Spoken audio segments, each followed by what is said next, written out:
Momen perayaan HUT Kemerdekaan RI ke-73 tahun merupakan momen yang menyenangkan bagi PLTU Celukan Bawang. Pasalnya, kelompok nelayan memberikan dukungan kepada PLTU Celukan Bawang untuk melanjutkan pembangunan tahap kedua yang sempat mendapatkan protes dari beberapa aktivis serta warga. Peringatan detik-detik hari ulang tahun kemerdekaan RI ke-73 di pelataran kantor PLTU Celukan Bawang dihadiri oleh pejabat di perusahaan tersebut. Upacara pengibaran bendera berlangsung khidmat dengan dihadiri oleh 4 kelompok nelayan yang ada di Kecamatan Grogak. Momen perayaan hari ulang tahun kemerdekaan RI tersebut memang setiap tahun dilaksanakan oleh perusahaan pensuplai listrik tersebut dan setiap tahun pula memberikan tali kasih berupa CSR atau paket sembako. Tahun ini PT GEB PLTU Celukan Bawang memberikan bantuan kepada 5 kelompok nelayan baik berupa dana CSR serta paket sembako kepada para anggotanya. General Affair PT GEB PLTU Celukan Bawang Indrianti Tanutanto mengaku memberikan tali kasih tersebut merupakan bentuk kepedulian perusahaan kepada lingkungan sekitar. Tahun ini diberikan kepada kelompok nelayan dan tahun sebelumnya kepada pelajar ataupun panti asuhan. Dilaksanakan setiap tanggal 17 Agustus, setiap tahun ada.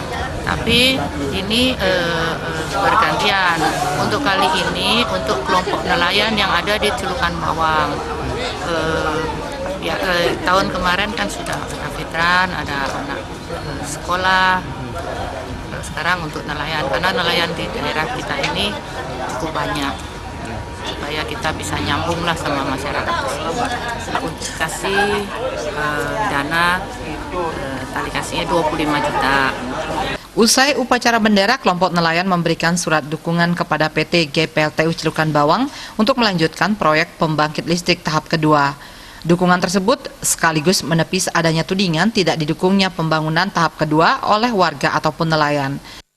Pembangunan PLTGU tahap 1 dan tahap 2. Oh, tahap 2-nya. Itu ada berapa kelompok nelayan yang ada 48 orang. 48 orang. Dari berapa kelompok? Kelompok satu. Oh, kelompok satu ya. Kelompok saya aja. Oh. Pembangunan tahap kedua akan menghasilkan daya 600 MW.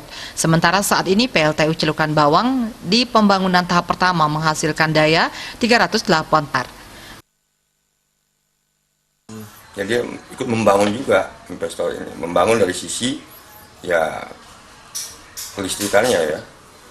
Jadi listrik itu sangat dibutuhkan di Bali itu ya, untuk dimana kita lihat Bali sebagai destinasi pariwisatanya dunia kan. Kesimpulannya jadi listrik itu sangat penting ya. Selama ini ada kendala di dalam mewujudkan pembangunan tahap kedua karena beberapa pihak yang menolak. Namun, putusan di pengadilan memenangkan pihak PLTU Celukan Bawang. Komang Yuda.